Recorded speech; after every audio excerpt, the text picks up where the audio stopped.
Science city Kottayam ഉണ്ടല്ലോ. Side മുഴുവൻ ആണല്ലോ, മുഴുവൻ കുഴിയായിരുന്നു മഴ പെയ്തതിന് ശേഷം.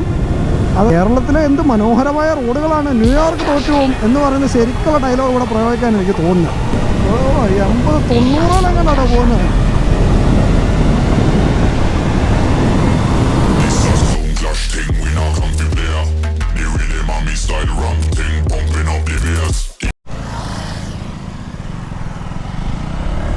So hey guys, welcome back to my channel.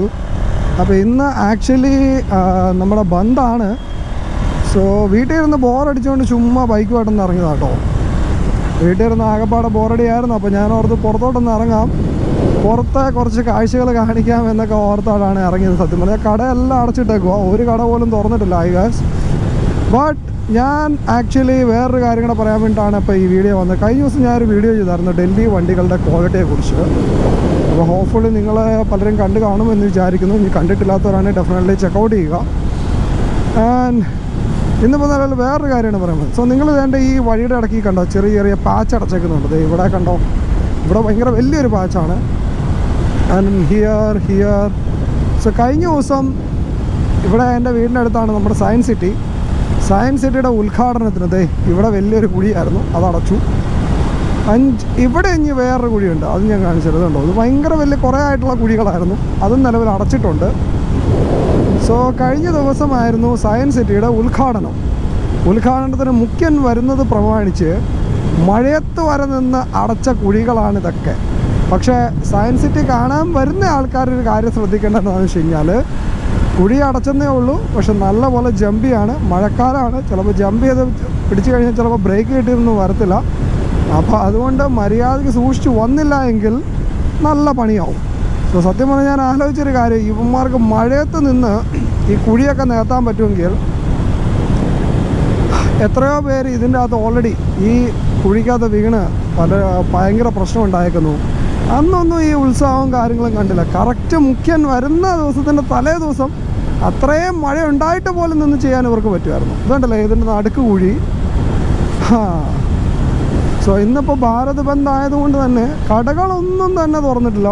ചെറിയൊരു പെട്ടിക്കട അവിടെ തുറന്നിട്ടുണ്ട്, അത്രേ ഉള്ളൂ. വേറെ ഇപ്പം ഇത്രയും നേരം ഓക്കെ ഫാർമസി ഉണ്ട്, ഹോട്ടൽസ് ഒന്നും ഇല്ല.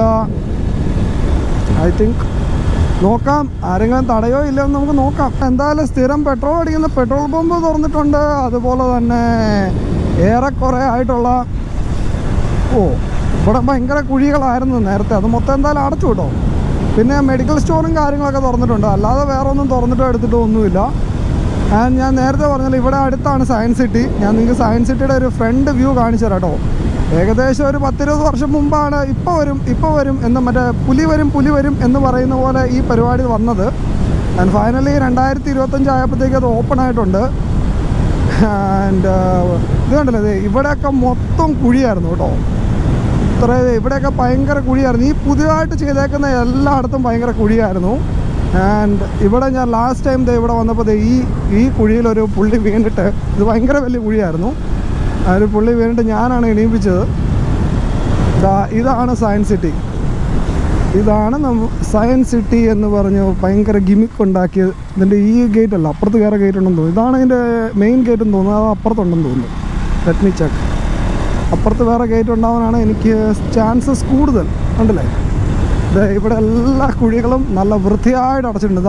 അതാണ് നമ്മുടെ main gate, science city Kottayam. ഉണ്ടല്ലേ, ഇതാണ് നമ്മുടെ മെയിൻ ഗേറ്റ്.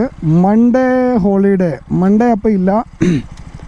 സോ ഇതാണ് ടിക്കറ്റ് കൗണ്ടർ, ഇതാണ് എൻട്രൻസ്. ഇതിൻ്റെ അകത്ത് എന്താണെന്നുള്ളത് നമ്മൾ ഡെഫിനറ്റ്ലി പെട്ടെന്ന് തന്നെ ഒരു വീഡിയോ ചെയ്യുന്നതായിരിക്കും, ഇതിനകത്ത് എന്തൊക്കെയാണ് ഉള്ളതെന്നുള്ളത്. സോ ഇതാണ് സയൻസ് സിറ്റി. ഏകദേശം പറയുകയാണെങ്കിൽ കൊറോലങ്ങാട് നിന്നൊരു 2 കിലോമീറ്റർ അത്രേ ഉള്ളൂ. ഇനി നമുക്ക് കുറച്ച് ഫ്രണ്ടിലോട്ട് പോയി നോക്കാം എന്തായാലും. ഇവിടെയൊക്കെ ടാർ ചെയ്തു ഗായ്സ്. അപ്പോൾ സയൻസ് സിറ്റി വരെ മാത്രമല്ല, അപ്പോൾ ഇവിടെ കുഴികളും ഉണ്ട് ചെറുതായിട്ട്. ഇവിടെയുണ്ട്, ഇവിടെയും ചെറുതായിട്ടൊക്കെ ഇതിൽ ടാർ ചെയ്തിട്ടുണ്ട്. ഇടയ്ക്കിടയ്ക്ക് കുഴികളും ഉണ്ട് കേട്ടോ. ഇവിടെ മൊത്തം കുഴിയായിരുന്നു. അപ്പോൾ കുറേയൊക്കെ എന്തോ എനിക്ക് തോന്നുന്നു സയൻസ് സിറ്റിയുടെ അടുത്തൊക്കെ വരെ എന്തായാലും ചെയ്തിട്ടുണ്ട്. അപ്പോൾ മുഖ്യം വരുന്നത് പ്രമാണിച്ച് മാത്രമല്ല, കുറച്ചൊക്കെ അപ്പോൾ നല്ലതുപോലെ ചെയ്യാനൊക്കെ അറിയാം അല്ലേ. മുഖ്യം വരുന്നതുകൊണ്ട് മാത്രമായിരുന്നില്ല. അതുകൊണ്ടല്ലോ ഈ സൈഡ് മുഴുവൻ ആണല്ലോ മുഴുവൻ കുഴിയായിരുന്നു മഴ പെയ്തതിന് ശേഷം. അതൊക്കെ ഏകദേശം നല്ലപോലെ വൃത്തിയാക്കിയിട്ടുണ്ട്. ഇതുണ്ടല്ലോ, അവിടെ ഭയങ്കര വലിയ കുഴിയായിരുന്നു. അപ്പോൾ അതുകൊണ്ട് കുറേയൊക്കെ ഏകദേശം ഇനിയിപ്പോൾ എത്ര കിലോമീറ്ററോളം നന്നാക്കിയെന്ന് എനിക്കറിയത്തില്ല. അപ്പം കുറേയൊക്കെ എന്തായാലും നിലവിൽ പാച്ച് വർക്ക് ചെയ്തു. Thank you so much. കാരണം അറ്റ്ലീസ്റ്റ് നമ്മൾ അടയ്ക്കുന്ന ടാക്സിന് കുറച്ചെങ്കിലൊക്കെ വില കൽപ്പിക്കുന്നുണ്ടെന്ന് മനസ്സിലായി. പക്ഷേ ഇത് ഭയങ്കര ഡേഞ്ചറാണ്. കാരണം മഴയത്ത് ജമ്പ് ചെയ്ത് പോയി ആക്സിഡൻറ്റ്സ് ഉണ്ടാവാനുള്ളൊരു ഇതും കൂടെ ഉണ്ട്. ഇത് ഭയങ്കരമായിട്ട്, അതും ഈ ബൈക്കിലല്ല സ്കൂട്ടറിൽ വരുന്ന ആൾക്കാർ ഡെഫിനറ്റ്ലി ശ്രദ്ധിക്കുക. കാരണം ഇത് കണ്ടില്ല, ഇത് ഈ ഒരു സാധനം ഉണ്ടായത് ഉണ്ട്, ജമ്പ് ചെയ്യും. അത്യാവശ്യം സ്പീഡിലാണെന്നുണ്ടെങ്കിൽ ഡെഫിനറ്റ്ലി ജമ്പ് ചെയ്യും. സോ എന്തായാലും ഇപ്പോൾ നല്ല കുറച്ചുകൂടെ ഫ്രണ്ടിൽ പോയി നോക്കാം. ഇനിയിപ്പോൾ എവിടം വരെ ചെയ്തിട്ടുണ്ടെന്ന് അറിയാനുള്ള ഒരു ആകാംക്ഷ. എന്തായാലും ഒരു 1 കിലോമീറ്റർ 2 കിലോമീറ്റർ ഒന്ന് ഓടിച്ചു നോക്കാം. അവിടെയും ഇതുപോലെ തന്നെ അവരെല്ലാം ചെയ്തിട്ടുണ്ടോയെന്ന് കൂടെ നമുക്കൊന്ന് അറിയാമല്ലോ. എന്തായാലും ബന്ധായിട്ടും ഞാനിപ്പോൾ നല്ലൊരു ഹൈവേ പോലീസുകാരുടെ വണ്ടി പുറകെ കണ്ടായിരുന്നു. സോ ഇവിടെയൊക്കെ കടകളൊക്കെ ചെറുതായിട്ട് ഓപ്പൺ ആയിട്ടുണ്ട്. അത്ര വലിയ പ്രശ്നമുണ്ടെന്ന് എനിക്ക് തോന്നുന്നില്ല. എന്തായാലും നോക്കാം. ഇവിടുത്തെ പാച്ച് ക്ലിയർ ആക്കി. സത്യം പറഞ്ഞാൽ ഈ റോഡിൽ നിറച്ച് കുഴി എന്ന് പറഞ്ഞാൽ അതുപോലെ കുഴിയായിരുന്നു. നമുക്ക് വിശ്വസിച്ചൊരു വളവ് പോലും വീശാൻ പറ്റാത്തൊരു സിറ്റുവേഷൻ ആയിരുന്നു. എന്തായാലും കുറേയൊക്കെ പണി അവർ ചെയ്തിട്ടുണ്ട്. ഏകദേശം ഞാനൊരു 1.5 കിലോമീറ്റേഴ്സും കൂടെ ഫ്രണ്ടിലോട്ട് പോന്നു. ഇവിടെയും അത്യാവശ്യം പണിയൊക്കെ ചെയ്തിട്ടുണ്ട്. പക്ഷേ എഗെയിൻ ചെറിയ ചെറിയ കുഴികളും ഉണ്ട്. പക്ഷേ ഇത് ചെയ്തിട്ടുണ്ടല്ലോ, ഐ ഡോണ്ട് തിങ്ക് സോ ഇതൊരു നല്ല ഐഡിയ ആണ്. കാരണം ഇതുണ്ടല്ലോ, ചില സ്ഥലത്ത് ഭയങ്കര ഹെവി ആയിട്ട് ഇതുണ്ടല്ലോ, ഭയങ്കര ഹെവി ആയിട്ടാണ് നിൽക്കുന്നത്. അപ്പോൾ വണ്ടി കയറുമ്പോൾ ജമ്പ് ചെയ്യും. സോ മഴയൊക്കെയാണ്, പെട്ടെന്ന് ആരെങ്കിലും പാനിക് ബ്രേക്കൊക്കെ പിടിച്ചു കഴിഞ്ഞ് കഴിഞ്ഞാൽ വണ്ടി തെന്നിപ്പോകുന്നുണ്ടല്ലേ. അവിടെ ഉണ്ടാക്കി വെച്ചേക്കുന്നത് ഒരുമാതിരി ഹമ്പ് പോലെ ഉണ്ടാക്കി വെച്ചേക്കുന്നത്. ഹമ്പ് പോലെയാണ് ഉണ്ടാക്കി വെച്ചേക്കുന്നത്. ഐ ഡോണ്ട് നോ ഇതൊരു കറക്റ്റ് സൊല്യൂഷനാണെന്ന് എനിക്ക് തോന്നുന്നില്ല.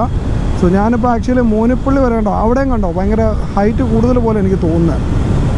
അപ്പോൾ ഇവിടെ ആക്ച്വലി ഇവിടെ കുഴി ഉണ്ടായിരുന്നത് കറക്റ്റ് ഉണ്ടോ, ആ ഒരു ജമ്പിങ് നിങ്ങൾക്ക് മനസ്സിലാവുന്നുണ്ടോ? വണ്ടി അതിലോട്ട് കയറുമ്പോൾ ജമ്പ് ചെയ്യുവാണ്. അത്യാവശ്യം ഞാനിപ്പോൾ ഒരു 60 സ്പീഡിലുണ്ടോ. ഇതാണ് പ്രശ്നം. സോ എനിക്ക് തോന്നുന്നില്ല ഇതൊരു പെർമനൻറ്റ് സൊല്യൂഷൻ ആണെന്ന്. കാരണം ഇത് കാരണം ആക്സിഡൻറ്റ്സ് ഉണ്ടാകാനുള്ള സാധ്യതകളും ഉണ്ട്. അപ്പോൾ അതുകൊണ്ട് വരുന്ന ആൾക്കാർ ശ്രദ്ധിക്കുക. കാരണം ലെഫ്റ്റ് സൈഡിലും റൈറ്റ് സൈഡിലും ഇഷ്ടംപോലെ വീടുകളും പോസ്റ്റും ഒക്കെ ഉണ്ട്. അപ്പോൾ അതൊക്കെ കുത്തിമറിച്ച് വെറുതെ കറണ്ട് കളയാൻ നിൽക്കേണ്ട, സൂക്ഷിച്ച് തന്നെ വരാൻ ശ്രമിക്കുക. നമുക്ക് ഞാൻ കഴിഞ്ഞ പ്രാവശ്യം മൈലേജ് ടെസ്റ്റ് ചെയ്തായിരുന്നു. മൈലേജ് ടെസ്റ്റിൻ്റെ വീഡിയോ ഞാൻ നിങ്ങളുടെ എൻ്റെ ചാനലിൽ കിടപ്പുണ്ട്. സോ ഹോപ്പ്ഫുള്ളി ഇനിയും കാണാത്ത ആൾക്കാരുണ്ടെങ്കിൽ ഡെഫിനറ്റ്ലി ചെക്കൗട്ട് ചെയ്യുക. ആൻഡ് ഞാനിപ്പോൾ നിലവിൽ കറൻ്റ് ഓടിക്കുമ്പോൾ ഐ തിങ്ക് എയർ ഇച്ചിരി ലോ ആണെന്ന് തോന്നുന്നു. ആൻഡ് 37 കിലോമീറ്റർ ആട്ടോ മൈലേജ് കാണിക്കുന്നത്. ആൻഡ് മോസ്റ്റ്ലി ഞാൻ ഫ്യൂവൽ അടിക്കുന്നത് നയറയിൽ നിന്നാണ് ഞാൻ മോസ്റ്റ്ലി ഫ്യൂവൽ അടിക്കുന്നത്. അല്ലെങ്കിൽ ഇതുപോലത്തെ Indian oil pump. In case എനിക്ക് നയറ കിട്ടിയില്ലെങ്കിൽ സെക്കൻഡറി ഓപ്ഷൻ എന്ന് പറയുന്നത് ജിയോ ആണ്. അല്ലെങ്കിൽ ഇതുപോലത്തെ ഇന്ത്യൻ ഓയിൽ പമ്പാണ് ഞാൻ പ്രിഫർ ചെയ്യാറ് നോർമലി. കാരണം ഞാൻ എവിടെയെങ്കിലും ലോങ് ഒക്കെ പോകുമ്പോൾ ഇൻ കേസ് എനിക്ക് നയറ കിട്ടിയില്ലെങ്കിൽ സെക്കൻഡറി ഓപ്ഷൻ എന്ന് പറയുന്നത് ജിയോ ആണ്. ഈ ജിയോയും കിട്ടുന്നില്ല എന്നുണ്ടെങ്കിൽ ഇന്ത്യൻ ഓയിൽ പമ്പ്. കാരണം ഭാരത് ബന്ദ് ആയതുകൊണ്ട് വണ്ടികൾ ഒട്ടും തന്നെ ഇല്ല. ആൻഡ് പറയുകയാണെങ്കിൽ കുറേ നാൾ കൂടിയിട്ടാണ് സത്യം പറഞ്ഞാൽ ഇങ്ങനെയൊന്ന് ഫ്രീ ആയിട്ട് വണ്ടി ഓടിക്കുന്നത്. ട്രാഫിക് വളരെ കുറവ്. ഇതുണ്ടല്ലേ, വളവൊക്കെ വീശുമ്പോഴത്തേക്ക് നിങ്ങൾ ശ്രദ്ധിച്ചുണ്ടോ, പൊങ്ങും താഴും കണ്ടോ. സത്യം പറഞ്ഞാൽ എൻ്റെ സ്റ്റെബിലൈസേഷൻ ഓഫ് ചെയ്യുവാണെങ്കിൽ നിങ്ങൾക്കത് കറക്റ്റ് മനസ്സിലാവും, ആ ചാട്ടത്തിൻ്റെ ഡെപ്ത്ത്. പിന്നെ ഇതിനു വേണ്ടി ഞാൻ ഓഫ് ചെയ്യുന്നില്ലെന്നുള്ളൂ. അതുപോലെ തന്നെ വളവിലും അവർ കാണിച്ചു വെച്ചേക്കുന്നുണ്ടോ, ഭയങ്കര വലിയ ഏതാണ്ട് ഹബിൻ്റെ പകുതി പോലെ അങ്ങനെ സെറ്റ് ചെയ്തേക്കുക. കുഴി എന്നാലും ഉണ്ട് കേട്ടോ. അത് കഴിഞ്ഞ് പിന്നെ വന്ന വഴിക്ക് പെയ്ത ചെറിയ ചെറിയ കുഴികളായിരിക്കാം. എന്തൊരു റോഡ് കൺസ്ട്രക്ഷനാണ്. മറ്റേ എനിക്കിപ്പോഴും വേറൊരു ഡയലോഗ് ഓർമ്മ വരുന്നത്, കേരളത്തിലെ എന്ത് മനോഹരമായ റോഡുകളാണ്, ന്യൂയോർക്ക് തോറ്റുപോകും എന്ന് പറയുന്ന ശരിക്കുള്ള ഡയലോഗ് ഇവിടെ പ്രയോഗിക്കാൻ എനിക്ക് തോന്നുന്നത്. അത്യാവശ്യം ടീ പെർമിറ്റ് വണ്ടികളൊക്കെ പോകുന്നുണ്ട്. ഐ തിങ്ക് എയർപോർട്ടിൽ നിന്ന് വരുന്നതെന്ന് തോന്നുന്നു. കുറേ വരുന്നല്ല ഫ്രണ്ടിൽ പോയത്. ഹോട്ടൽ എല്ലാം ക്ലോസ്ഡ്.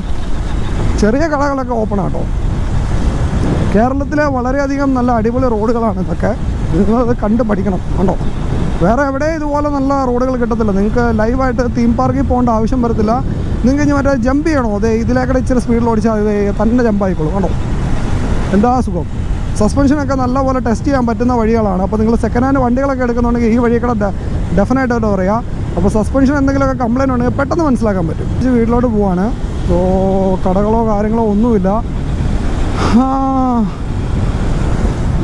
എന്തായാലും നല്ലപോലെ ഫ്യൂവൽ അടിക്കണം. ഫ്യൂവൽ ലോ ആയിട്ടുണ്ട്. അപ്പോൾ എന്തായാലും ഫ്യൂവൽ അടിക്കണം. സോ നേരത്തെ ഞാൻ 37.1 എന്നാണ് പറഞ്ഞത്. ഇപ്പോൾ തന്നെ 37.4 കിലോമീറ്റേഴ്സാണ് മൈലേജ് കാണിക്കുന്നത്.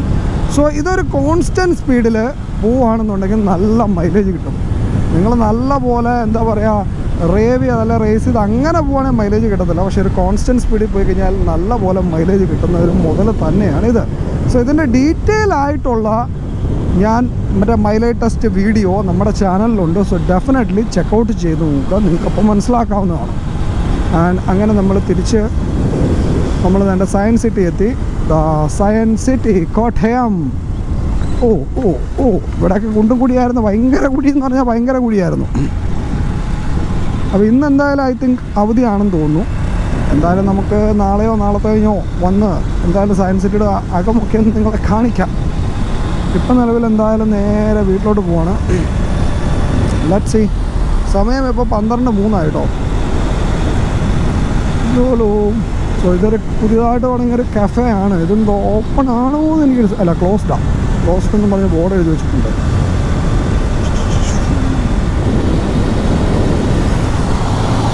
ഓ ചേട്ടൻ ഡ്യൂക്ക് കണ്ടിട്ട് പവർ എന്തോ, നമുക്കൊന്ന് പറപ്പിച്ചാലോ?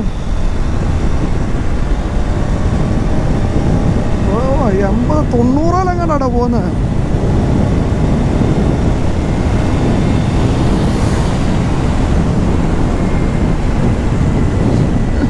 ഞാൻ ചുമ്മാ ഒരു ഷോ ഓഫ് കാണിച്ചാൽ ജനറലി ഞാനിതിനൊന്നും റിപ്ലൈ കൊടുക്കാറില്ല. ഇതിന് ചുമ്മാ റിപ്ലൈ കൊടുത്തതേ ഉള്ളൂ. പക്ഷേ ഇതുണ്ടല്ലേ ഭയങ്കര റിസ്ക്കിയാണ് ഈ റോഡിൽ കൂടെ സ്പീഡിൽ ഓടിക്കുക എന്ന് പറഞ്ഞാൽ. സോ നിലവിൽ ഒന്ന് എയർ അടിക്കാൻ വേണ്ടി നിർത്തുക കേട്ടോ, നിർത്തിയതാണ്. സോ വിത്തൗട്ട് പില്ലിയൻ സിംഗിൾ ആണെങ്കിൽ 29, ഫ്രണ്ടും ബാക്കും 29 മതി. വിത്ത് പില്ലിയൻ ഉണ്ടെങ്കിൽ 32 ആണ് കമ്പനി പറയുന്നത്. അപ്പോൾ ഞാൻ 29 അവിടെ സെറ്റ് ചെയ്തിട്ടുണ്ട്. നൈട്രജനാണ് നമ്മുടെ വണ്ടിയിൽ അടിക്കുന്നത്. സോ 1-2 പോയിൻ്റ് കുറവ് പോലെ എനിക്ക് തോന്നിയായിരുന്നു. അതാണ് നിലവിൽ. ഓ പുറകിലത്തെ കറക്റ്റായിരുന്നു കേട്ടോ, 1 പോയിൻ്റ് വ്യത്യാസം. ഫ്രണ്ടിലത്തെ ആയിരുന്നു 2 പോയിൻ്റ് കുറവ്. So correct tyre pressure maintain ചെയ്യണം, എന്നാലേ മൈലേജും കിട്ടുകയുള്ളൂ. ചെറുതായിട്ട് മഴ തൂളുന്നുണ്ട് മഴയ്ക്ക് മുമ്പ്. സോ എനിക്ക് ഏറ്റവും വലിയൊരു കംപ്ലൈൻറ്റ് ഈ ഒരു വണ്ടിയുടെ തോന്നിയതെന്ന് വെച്ച് കഴിഞ്ഞാൽ, മഴ പെയ്ത് കഴിഞ്ഞാലുണ്ടല്ലോ ഈ ഒരു പ്രശ്നം. താക്കോല് നിലവിൽ ചില സമയത്ത് ഓൺ ആവത്തില്ല. നമ്മൾ WD-40 അടിച്ചാലും ചില സമയത്ത് എറർ കാണിക്കും. ഇപ്പോൾ ഞാൻ ട്രിപ്പ് 0 ആക്കി ഒരുപാട് പെട്രോളൊന്നും അടിച്ചില്ല, 2 ലിറ്റർ പെട്രോൾ അടിച്ചുള്ളൂ. കാരണം ഓൾറെഡി റിസർവിൽ 3.5 ഉണ്ട്. ഇതിൻ്റെ റിസർവ് 3.5 ലിറ്ററാണ് ഇതിൻ്റെ റിസർവ് വരുന്നത്. അപ്പോൾ എങ്ങനെ കളിച്ചാലും ഒരു 5 ലിറ്റർ 5.5 ലിറ്റർ വേണ്ട പോലീസുകാർ കിടക്കുന്നു. Highway police. ഈ ബന്ധായിട്ടും എന്തിനാടാ വേ? ഇനിയിപ്പോൾ ഫൈൻ വരുമോ എന്നറിയത്തില്ല. ക്യാമറ വെച്ചിട്ടുള്ളതുകൊണ്ട് ഫൈൻ വരുമോ എന്ന് എനിക്കറിയത്തില്ല. ഇനിയിപ്പോൾ വീട്ടിൽ ചെല്ലുമ്പോൾ അറിയാതെ. അപ്പോൾ ഒരുപാട് ഫ്യൂലൊന്നും അടിച്ചില്ല. അപ്പോൾ ഓൾറെഡി ഇതിൻ്റെ അകത്തൊരു റിസർവ്, അതായത് ലോ ഫ്യൂൽ കാണിക്കുമ്പോൾ ഇതിനകത്ത് ഏകദേശം 3.5 ലിറ്റർ പെട്രോൾ ഉണ്ടാവും. അപ്പോൾ ഏകദേശം 2 ലിറ്റർ 5 ലിറ്റർ മതി. പുറത്തോട്ട് എവിടെയെങ്കിലും പോകുമ്പം ഫുൾ ടാങ്കോ അങ്ങനെ അടിച്ചാൽ മതി, ആ ഒരു ഇത് നോക്കിയിട്ട്. അല്ലെങ്കിൽ ഞാൻ നോർമൽ 2 അല്ലെങ്കിൽ 3 ലിറ്റർ അങ്ങനെ അടിക്കാം. അതുപോലെ തന്നെ എൻ്റെ വണ്ടിയുടെ ഹോൺ പോയി. ഇനിയിപ്പോൾ അതൊന്ന് മാറണം. നാളെ ഒന്ന് മാറണം. ഇന്ന് മാറണം എന്ന് ഓർത്തിരുന്നതാണ്. അപ്പോൾ ഇന്ന് ഞാൻ ബന്ധിൻ്റെ കേസ് ഞാൻ വിട്ടുപോയി. ഇപ്പോൾ വണ്ടിക്കകത്ത് മൈലേജ് കാണിക്കുന്ന 52 കിലോമീറ്റർ. എൻ്റെ പൊന്നോ, നീ എനിക്ക് മൈലേജ് തന്ന് കൊല്ലുമോ? സോ എത്രത്തോളം നിങ്ങൾ മര്യാദയ്ക്ക് വണ്ടി ഓടിക്കുന്നോ അത്രത്തോളം ഫ്യൂൽ. അത്രയൊന്നും കിട്ടത്തില്ല. മാക്സിമം നിങ്ങൾക്കൊരു 40, എന്തായാലും ഡെഫിനറ്റ്ലി ഒരു 40 കിലോമീറ്റർ പെർ ലിറ്റർ എന്തായാലും സുഖമായിട്ട് കിട്ടും. ഡെഫിനറ്റ്ലി നല്ല രീതിയിൽ മൈലേജ് കിട്ടിയാണ് വണ്ടി ഓടുന്നത്. പക്ഷേ സത്യം പറഞ്ഞാൽ എനിക്ക് ഇങ്ങനെ പോകാനാണ് താല്പര്യം. ഒരുപാട് സ്പീഡോ കാര്യങ്ങളോ എല്ലാം താല്പര്യമില്ല. ഇങ്ങനെ എൻജോയ് ചെയ്ത് റിലാക്സ് ചെയ്ത് പോകുന്നതാണ്. പക്ഷേ ചില ആൾക്കാരുടെ ഇതിൻ്റെ ഇടയ്ക്ക് കയറി വന്നിട്ട് നമ്മുടെയും കൂടെ തല ചൂടാക്കും. പിന്നെ നമുക്ക് കലി കയറ്റും. വഴിയിലുള്ള ആൾക്കാർ നമ്മളെ കലി കയറ്റും. അപ്പോൾ ഓട്ടോമാറ്റിക്കലി നമുക്ക് കലി കയറും. അങ്ങനെ നമ്മൾ സ്പീഡിൽ ഓടിച്ചു പോകും. സത്യം പറഞ്ഞാൽ ഇങ്ങനെ ഒരു 60-70 ക്രൂസ് ചെയ്യുമ്പോൾ കിട്ടുന്നൊരു ഫീലിംഗ് അത് വേറെയാണ്. ഈയിടെയായിട്ട് ടാറൊക്കെ ചെയ്ത്, പക്ഷെ ചെറിയൊരു പ്രശ്നമുണ്ട്. ആ പശു നിൽക്കുന്ന സ്ഥലം കണ്ടോ, അതിൻ്റെ അവിടെയായിട്ട് കുറച്ച് ഭാഗം ചെയ്യാനുണ്ട്. അങ്ങനെ 2-3 സ്ഥലത്തുണ്ട് കേട്ടോ ചെയ്യാൻ വേണ്ടിയിട്ട്. ഇത് കണ്ടില്ലേ, ഈ ഒരു ചെറിയ പോർഷൻ അതിൻ്റെ ഫ്രണ്ടിൽ ഒരു എണ്ണമുണ്ട്, അതിൻ്റെ ഫ്രണ്ടിൽ 3 പീസും കണ്ടുകൊണ്ട് തോന്നുന്നു ടോട്ടൽ ചെയ്യാൻ. ഓ കൊച്ചു ബൈക്ക് ഓടിക്കാൻ പഠിക്കുകയാണ്. വെരി ഗുഡ്, നല്ല കാര്യം. അങ്ങനെ ഓടിച്ച് പഠിക്കട്ടെ, പിള്ളേരെല്ലാം ഓടിച്ച് പഠിക്കണം. സോ ഹോപ്പ്ഫുള്ളി വീഡിയോ എല്ലാവർക്കും ഇഷ്ടപ്പെട്ടെന്ന് കരുതുന്നു. നമുക്ക് പുതിയൊരു വീഡിയോയിൽ കാണുന്നവരെ. സോ വീഡിയോ ഇഷ്ടപ്പെട്ടെങ്കിൽ you guys know the drill, എന്താ ചെയ്യേണ്ടതെന്ന്. അപ്പോൾ നമുക്ക് പുതിയൊരു വീഡിയോയിൽ കാണാം. അതുവരെ ടാറ്റാ, ബൈ ബൈ.